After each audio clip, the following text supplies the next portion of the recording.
જય દ્વારકાધીશ મિત્રો, ચાલો આજની વાર્તા શરૂ કરીએ. કલેક્ટરે એક ગાડીને ધક્કો માર્યો, પછી આખી જિંદગી પછતાયો. ગામને પાદર એક મોટું પીપળાનું ઝાડ હતું. આ ઝાડની નીચે ડાળીઓ અને પ્લાસ્ટિકના બાચકા બાંધીને બનાવેલી એક સાવ તૂટેલી ઝૂંપડી હતી. આ ઝૂંપડીમાં એક બાઈ રહેતી હતી. એનું નામ જમના, પણ ગામના લોકો એને ગાંડી કહે હતા. જમનાના કપડાં સાવ ફાટેલા અને મેલા હતા. એના માથાના વાળમાં ધૂળ ભરાયેલી હતી અને વાળ સાવ ગૂંચવાઈ ગયા હતા. જમના કોઈની સાથે વાત ન કરતી, બસ આખો દિવસ પોતાની ધૂનમાં બેસી રહેતી. ગામના લોકો જમનાને કચરા જેવી સમજતા. કોઈ એને બોલાવતું નહીં. જ્યારે ગામના છોકરાઓ રમવા નીકળે ત્યારે જમનાને જોઈને એને ચીડવતા. છોકરાઓ દૂરથી એના પર કાકરા અને પથ્થર મારતા અને બૂમો પાડતા, એ ગાંડી આવી, એ ગાંડી આવી. પથ્થર વાગવાથી જમનાને લોહી નીકળતું, પણ એ કોઈ છોકરાઓને સામો પથ્થર મારવા ન દોડતી. એ ક્યારેય કોઈના પર ગુસ્સો ન કરતી. જમના ક્યારેય કોઈની પાસે હાથ લંબાવવાને ભીખ નહોતી માગતી. એની પાસે એક જ વસ્તુ હતી, એક જૂની મેલી અને જેના પર લોહીના ડાઘ હતા એવી કપડાની એક નાની પોટલી. પોતાની છાતી સાથે એમ વળગાડતી રાખતી, જાણે એનો નાનો અમથો જીવતો જાગતો દીકરો ન હોય. રાત હોય કે દિવસ એ પોટલી એના હાથમાંથી ક્યારેય છૂટતી નહીં. જ્યારે કોઈ એને પથ્થર મારે ત્યારે જમના પોતાના વાંસો આગળ કરી દેતી, જેથી પથ્થર એને વાગે પણ પેલી પોટલીને જરાય આંચ ન આવે. એ પોટલી સાથે ધીમા અવાજે વાતો કર્યા કરતી. એ પોટલીને માથે હાથ ફેરવીને કહેતી, મારો દીકરો, મારો લાડકવાયો, સૂઈ જા બેટા, કોઈ નહીં મારે તને, તારી મા બેઠી છે ને. લોકો આ જોઈને હસતા કે આ ગાંડી બાઈ કપડાના દૂચાને રમાડે છે. પણ જમના માટે એ પોટલી કોઈ દૂચો નહોતી, એ એની દુનિયા હતી. શિયાળાની કડકડતી ઠંડીમાં જમના પોતે ધ્રુજતી હોય, પણ પોતાની ફાટેલી સાડીનો છેડો એ પોટલી પર ઓઢાડી દેતી, જેથી એના દીકરાને ઠંડી ન લાગે. કોઈ દયા ખાઈને રોટલો આપે તો જમના પહેલો ટુકડો પોટલી પાસે લઈ જતી અને કહેતી, લે બેટા, તું ખાઈ લે. આજ ગામમાં એક દિવસ એક સરકારી ગાડી આવી. ગાડીની ઉપર લાલ લાઇટ ગોળ ગોળ ફરતી હતી. આ ગાડીમાં નવા કલેક્ટર સાહેબ આવ્યા હતા.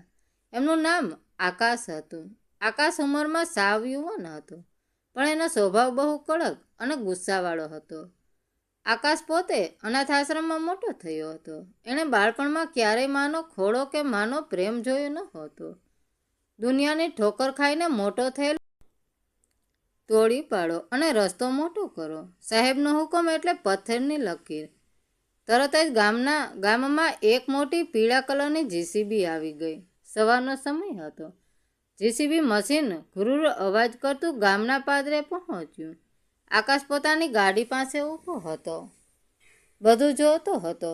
જીસીબી સીધું જમનાની પેલી તૂટેલી ઝૂંપડી તરફ ચાલ્યું. ધૂળના ગોટે ગોટા ઉડવા લાગ્યા. મશીનનો અવાજ સાંભળીને ઝૂંપડીમાં બેઠેલી જમના ડરી ગઈ. એણે પોતાનો જીવ જીવવાનો ડર નહોતો લાગતો, પણ એના હાથ પેલી પોટલી પર મજબૂત થઈ ગયા. એને લાગ્યું કે કોઈ એના બાળકને મારવા આવ્યું છે. જીસીબીનો પંજો ઊંચો કર્યો અને ઝૂંપડીના છાપરા પર પડ્યો.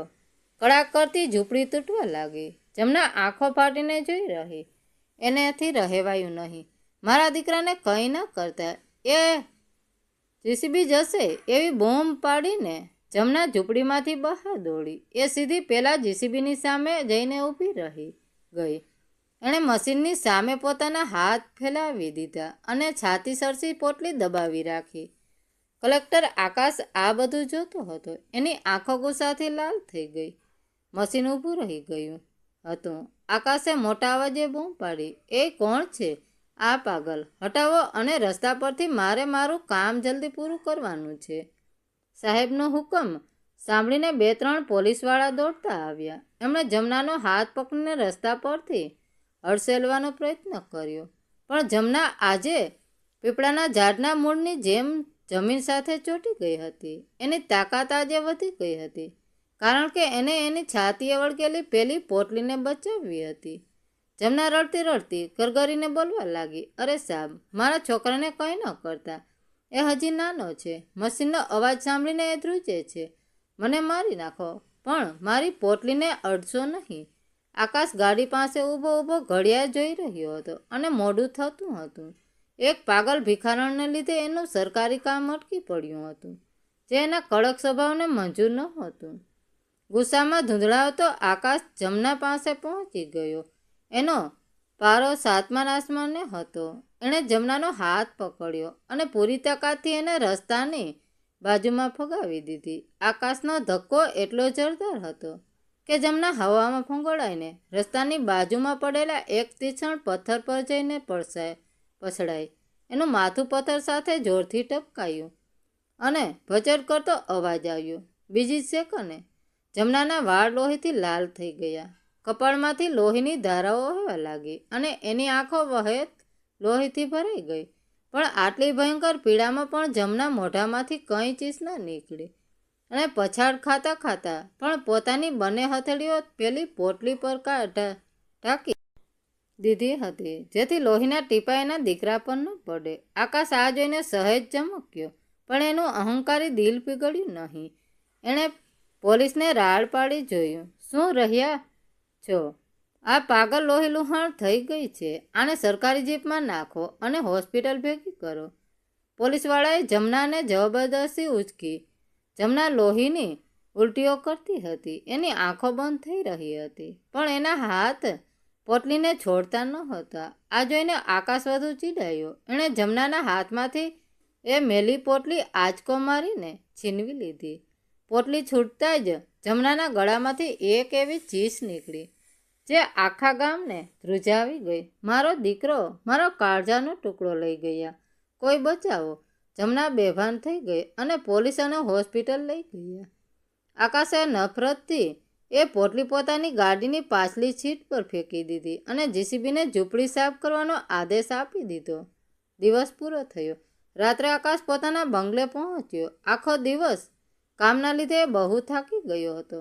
જ્યારે એ ગાડીમાંથી ઉતરવા ગયો ત્યારે એની નજર પાછલી સીટ પર પડેલી પેલી લોહીના ડાઘવાળી માટીની ખડાયેલી પોટલી પર પડી.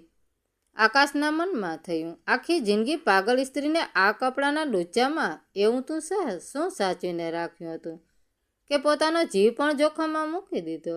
નફરત અને થોડી ઉત્સાહતા સાથે એણે એ પોટલી ઉઠાવી અને બંગલાની અંદર આવીને ટેબલ પર મૂકી. એણે પોટલીની ગૂંચ વળેલી દોરી ધીમેકથી ખોલી.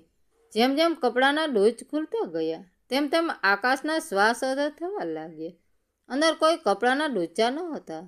સૌથી પહેલાં એમના બાળકના ચાંદીના બે નાના નાના કડા નીકળ્યા જે કાળા પડી ગયા હતા. એની સાથે પ્લાસ્ટિકનું એક તૂટેલું રમકડું હતું અને સૌથી નીચે બહુ જ સાચવીને રાખેલો ચોળાઈ ગયેલો અને પીળો પડી ગયેલો 25 વર્ષ જૂનો એક કાગળ હતો. આકાશે ધ્રુજતા હાથે એ કાગળ ખોલ્યો. એ ગામના જ એક જૂના ડૉક્ટરનો પત્ર હતો જે જમનાના કોઈ સંબંધીએ છુપાવી દીધો હતો.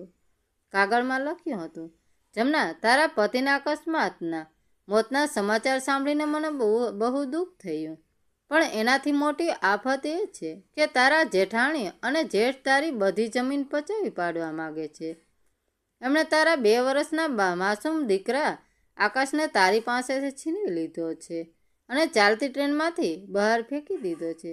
તારો દીકરો કદાચ જીવતો નથી. જમના, તું આ સંજોગોથી બચજે. એ લોકો તને મારી નાખશે. આગળ પત્રમાં એ અનાથાશ્રમનું સરનામું પણ લખેલું હતું, જે એ બાળક ટ્રેનની બાજુમાંથી મળી આવ્યા પછી મોટો થયો હતો. એ અનાથ આશ્રમ એ જ આશ્રમ હતો જ્યાં આકાશ પોતે મોટો થયો હતો અને પત્રમાં લખેલું બાળકનું નામનું પાનું વાંચતા જ આકાશના પગ નીચેથી જમીન સરકી ગઈ. એ નામ હતું આકાશ. નામે ઘર વગરની કરી અને જેને આજે મેં પોતે જ હાથેથી ધક્કો મારીને લોહી લુહાણ કરી નાખી એ બીજું કોઈ નહીં, મારી પોતાની સગી જનેતા છે, મારી મા છે. આકાશને યાદ આવ્યું કે એના પોતાના હાથ પર પણ બાળપણમાં ચાંદીના કડાના લીધે પડેલા જૂના ડાઘ હતા. એની મા પાગલ નહોતી. એ તો પોતાના ખોવાયેલા દીકરાના ગામમાં ગાંડી થઈ ગઈ હતી અને આ 25 વર્ષથી એ મેલી પોટલીને જ પોતાનો આકાશ સમજીને છાતીએ વળગાડીને બેઠી હતી. આકાશની આંખોમાંથી આંસુની ધારા વહેવા લાગી. એણે કલેક્ટરનો હોદ્દો, પોતાનો કડક મિજાજ અને બધો જ અહંકાર બાજુ પર મૂકી દીધો. માં કરતો બંગલાની બહાર દોડ્યો. એ ગાડી ચાલવાની સ્થિતિમાં પણ નહોતો. ખુલ્લા પગે રસ્તા પર પથ્થરો વાગતા હોવા છતાં એ હોસ્પિટલ તરફ પાગલની જેમ દોડવા લાગ્યો. એનું હૃદય ફાટી રહ્યું હતું. બસ એક જ પ્રાર્થના હતી, હે ભગવાન, મારી માનો જીવ બચાવી લેજે. મને એકવાર એની માફી માંગવા દેજે. એને મનમાં બસ એક જ આગ લાગી હતી. મેં મારી જ માને મારી નાખી. મેં મારી જનેતાનું લોહી રેડ્યું. એનું કાળજું કપાઈ રહ્યું હતું. હાંફતો અને પરસેવે રેબઝેબ આકાશ સરકારી દવાખાને પહોંચ્યો. દવાખાનાની અંદરની દોડીને એને પાગલની જેમ બૂમ પાડી, કયાં છે મારી મા? કયાં છે જમના? બધા ડૉક્ટર અને નર્સ કલેક્ટર સાહેબની આ હાલત જોઈને ડરી ગયા. એક નર્સે ધ્રુજતા હાથે છેલ્લા રૂમ તરફ ઈશારો કર્યો. આકાશ દોડીને એ રૂમમાં ગયો. સામેના ખાટલા પર જમના સૂતી હતી. એના માથા પર પાટો બાંધ્યો હતો, પણ ઘા એટલો ઊંડો હતો કે પાટામાંથી લોહી નીકળીને આકાશના ઓશિકા પર પડી રહ્યું હતું. જમનાનો શ્વાસ બહુ ઝડપથી ચાલતો હતો. એના દિવસો નહીં, પણ હવે ગણતરીની ક્ષણો બાકી હતી. એનું શરીર ઠંડુ પડી રહ્યું હતું.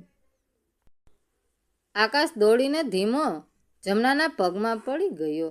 એના આંસુથી જમનાના પગ ભીના થઈ ગયા. આકાશે જમનાનો હાથ પોતાના માથા પર મૂક્યો. એનો અવાજ ફાટી ગયો હતો, માં, ઓ મારી માં, મને માફ કરી દે. હું તારો ગુનેગાર છું. મેં તને બહુ મોટું દુઃખ આપ્યું છે. હું તારો આકાશ છું, માં, જેને તે 25 વર્ષથી પેલી પોટલીમાં સાચવીને રાખ્યો. એ તારો દીકરો આજે તારી સામે ઊભો છે. માં, આંખો ખોલ. મને એકવાર બેટા કહીને બોલાવ. આકાશે ખિસ્સામાંથી પેલા ચાંદીના કડા અને તૂટેલા રમકડા કાઢીને જમનાના હાથમાં મૂક્યા. પોતાના હાથમાં કડાનો સ્પર્શ થતાં જ જમનાએ ધીમેકથી પોતાની આંખો ખોલી અને આકાશ સામે જોયું. પણ એની આંખોમાં કોઈ જ ઓળખાણ નહોતી. વર્ષોના દુઃખ અને મારપીટથી એનું મગજ એટલું બધું બગડી ગયું હતું કે એ સત્ય સમજી શકે એમ જ નહોતી. જમનાએ પોતાના હાથે આકાશને દૂર હલસેડ્યો. સાવ ધીમા અવાજે જમના બોલી, આઘો જા, કોણ છે તું?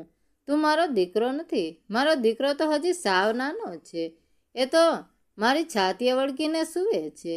આ કાંડા તો એના હાથમાં પહેરવાના છે. તું તો મોટો સાહેબ છે. મારો દીકરો કયાં છે? મારી પોટલી કયાં છે? કોઈએ મારો દીકરો ચોરી લીધો.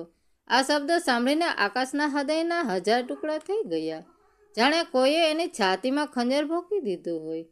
એવી અસહ્ય પીડા એને થઈ. એણે 2 હાથ જોડીને ફરીથી જમનાનો હાથ પકડી કોશિશ કરી. માં, ભગવાન માટે આવું ન બોલ. હું જ તારો આકાશ છું. સમય વીતી ગયો છે માં. હું મોટો થઈ ગયો છું. મને ઓળખ માં. હું તારો કાળજાનો ટુકડો છું.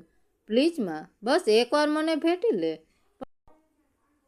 આટલું બોલતાય જ જમનાનો હાથ ખાટલા પરથી નીચે પડ્યો. એની આંખો ખુલ્લી જ રહી ગઈ અને શ્વાસ હંમેશા માટે થાંભી ગયો. દુનિયાની બધી જ નફરત સહન કરનારી એક માએ પોતાના જ દીકરાના હાથમાં દમ તોડી દીધો. પણ છેલ્લી ઘડીએ એ પોતાના સગા દીકરાને ઓળખી ન શકી. માં, આકાશની હૈયાફાટ ચીસથી આખું દવાખાનું ધ્રુજી ઉઠ્યું. એ જમનાના મૃતદેહ પર માથું છોડીને પછાડીને નાના બાળકની જેમ રોવા લાગ્યો. આજે આકાશ પાસે દુનિયાની બધી જ ખુશીઓ હતી. મોટી સરકારી નોકરી હતી, લાલ લાઇટવાળી ગાડી હતી, અઢળક પૈસો હતો અને સત્તા હતી. પણ આજે એ દુનિયાને સૌથી ગરીબ અને અનાથ માણસ બની ગયો હતો. એની પાસે એની માફી સાંભળવાવાળી એની પોતાની મા નહોતી રહી. પોતે જ પોતાની જનતાને મોતને ઘાટ ઉતારી દીધી. એ વાતનો પહાડ જેવો બોજ હવે એણે આખી જિંદગી ઉચકવાનો હતો. આકાશ આખી જિંદગી પોતાની માના મોઢેથી છેલ્લી વાર બેટા સાંભળવા માટે તડફડતો રહ્યો. પણ એ શબ્દ એના નસીબમાં ક્યારેય ન આવ્યો. તો મિત્રો, વાર્તા કેવી લાગી? સારી લાગી હોય તો કોમેન્ટ કરીને જરૂર જણાવજો. ધન્યવાદ મિત્રો. રાધે રાધે. જય દ્વારકાધીશ.